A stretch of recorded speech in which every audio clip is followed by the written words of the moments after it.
ਦੀਵਾਲੀ ਤੋਂ ਲੈ ਕੇ ਲੋਹੜੀ ਤੱਕ ਆਮ ਲੋਕਾਂ ਨੂੰ ਅਕਸਰ ਰੇਲਵੇ ਦੇ ਵਿੱਚ ਲੰਬੀ ਉਡੀਕਾਂ ਦਾ ਸਾਹਮਣਾ ਕਰਨਾ ਪੈਂਦਾ ਹੈ ਤੇ ਇਸੇ ਦੇ ਵਿੱਚ ਇੱਕ ਵੱਡਾ ਕਾਰਨ ਇਹ ਵੀ ਹੈ ਕਿ ਮੌਜੂਦਾ ਪ੍ਰਣਾਲੀ ਦੇ ਤਹਿਤ ਲੋਕ 120 ਦਿਨ ਪਹਿਲਾਂ ਰੇਲਵੇ ਰਿਜ਼ਰਵੇਸ਼ਨ ਟਿਕਟਾਂ ਬੁੱਕ ਕਰਵਾ ਲੈਂਦੇ ਨੇ ਤੇ ਹੁਣ ਰੇਲਵੇ ਬੋਰਡ ਨੇ ਇੱਕ ਵੱਡਾ ਫੈਸਲਾ ਲਿਆ ਹੈ ਜਿਸ ਦੇ ਨਾਲ ਲੰਬੇ ਸਮੇਂ ਤੋਂ ਉਡੀਕ ਕਰਨ ਦੀ ਸਮੱਸਿਆ ਨੂੰ ਖਤਮ ਕੀਤਾ ਜਾ ਸਕਦਾ ਹੈ। ਹੁਣ ਤੋਂ ਰੇਲਵੇ ਰਿਜ਼ਰਵੇਸ਼ਨ ਟਿਕਟਾਂ ਦੀ ਐਡਵਾਂਸ ਬੁਕਿੰਗ ਕੇਵਲ 60 ਦਿਨ ਪਹਿਲਾਂ ਹੀ ਕੀਤੀ ਜਾ ਸਕੇਗੀ। ਨਵੀਂ ਪ੍ਰਣਾਲੀ ਅਗਲੇ ਮਹੀਨੇ ਯਾਨੀ ਕਿ 1 ਨਵੰਬਰ ਤੋਂ ਲਾਗੂ ਹੋ ਜਾਏਗੀ।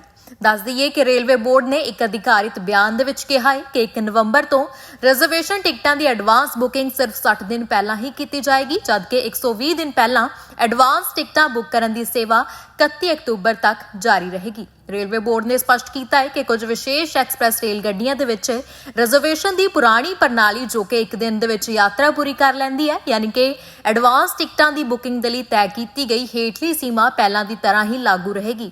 ਇਸੇ ਤਰ੍ਹਾਂ ਦੀ ਟ੍ਰੇਨ ਦੇ ਵਿੱਚ ਤਾਜ ਐਕਸਪ੍ਰੈਸ ਅਤੇ ਗੋਮਤੀ ਐਕਸਪ੍ਰੈਸ ਸਮੇਤ ਕਈ ਟ੍ਰੇਨਾਂ ਸ਼ਾਮਿਲ ਨੇ।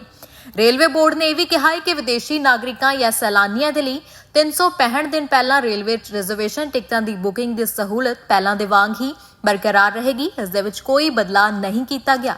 ਜੇਕਰ ਰੇਲਵੇ ਰਿਜ਼ਰਵੇਸ਼ਨ ਟਿਕਟ ਸਿਰਫ 60 ਦਿਨ ਪਹਿਲਾਂ ਹੀ ਬੁੱਕ ਕੀਤੀ ਜਾਂਦੀ ਹੈ ਤਾਂ ਲੋਕ ਪਹਿਲਾਂ ਤੋਂ ਟਿਕਟਾਂ ਬੁੱਕ ਨਹੀਂ ਕਰ ਸਕਣਗੇ। ਜ਼ਿਕਰਯੋਗ ਹੈ ਕਿ ਟਿਕਟਾਂ ਰੱਖਣ ਵਾਲੇ ਏਜੰਟਾਂ ਦੇ ਉੱਤੇ ਵੀ ਪਾਬੰਦੀ ਹੋਵੇਗੀ, ਜਦਕਿ ਐਡਵਾਂਸ ਬੁਕਿੰਗ ਸਹੂਲਤ ਰਾਹੀਂ 60 ਦਿਨ ਪਹਿਲਾਂ ਟਿਕਟਾਂ ਬੁੱਕ ਕਰਨ ਦੇ ਨਾਲ ਕਾਲਾਬਾਜ਼ਾਰੀ ਨੂੰ ਵੀ ਰੋਕਿਆ ਜਾ ਸਕੇਗਾ।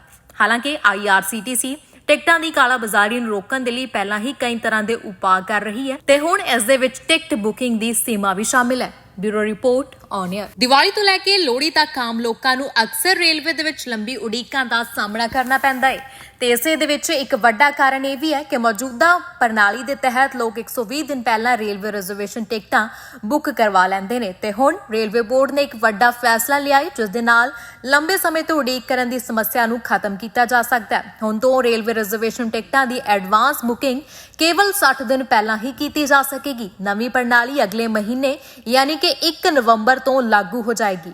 ਦੱਸ ਦਈਏ ਕਿ ਰੇਲਵੇ ਬੋਰਡ ਨੇ ਇੱਕ ਅਧਿਕਾਰਿਤ ਬਿਆਨ ਦੇ ਵਿੱਚ ਕਿਹਾ ਹੈ ਕਿ 1 ਨਵੰਬਰ ਤੋਂ ਰਿਜ਼ਰਵੇਸ਼ਨ ਟਿਕਟਾਂ ਦੀ ਐਡਵਾਂਸ ਬੁਕਿੰਗ ਸਿਰਫ 60 ਦਿਨ ਪਹਿਲਾਂ ਹੀ ਕੀਤੀ ਜਾਏਗੀ, ਜਦਕਿ 120 ਦਿਨ ਪਹਿਲਾਂ ਐਡਵਾਂਸ ਟਿਕਟਾਂ ਬੁੱਕ ਕਰਨ ਦੀ ਸੇਵਾ 31 ਅਕਤੂਬਰ ਤੱਕ ਜਾਰੀ ਰਹੇਗੀ। ਰੇਲਵੇ ਬੋਰਡ ਨੇ ਸਪਸ਼ਟ ਕੀਤਾ ਹੈ ਕਿ ਕੁਝ ਵਿਸ਼ੇਸ਼ ਐਕਸਪ੍ਰੈਸ ਰੇਲ ਗੱਡੀਆਂ ਦੇ ਵਿੱਚ ਰਿਜ਼ਰਵੇਸ਼ਨ ਦੀ ਪੁਰਾਣੀ ਪ੍ਰਣਾਲੀ ਜੋ ਕਿ ਇੱਕ ਦਿਨ ਦੇ ਵਿੱਚ ਯਾਤਰਾ ਪੂਰੀ ਕਰ ਲੈਂਦੀ ਹੈ ਯਾਨੀ ਕਿ ਐਡਵਾਂਸ ਟਿਕਟਾਂ ਦੀ ਬੁਕਿੰਗ ਦੇ ਲਈ ਤੈਅ ਕੀਤੀ ਗਈ ਹੇਠਲੀ ਸੀਮਾ ਪਹਿਲਾਂ ਦੀ ਤਰ੍ਹਾਂ ਹੀ ਲਾਗੂ ਰਹੇਗੀ।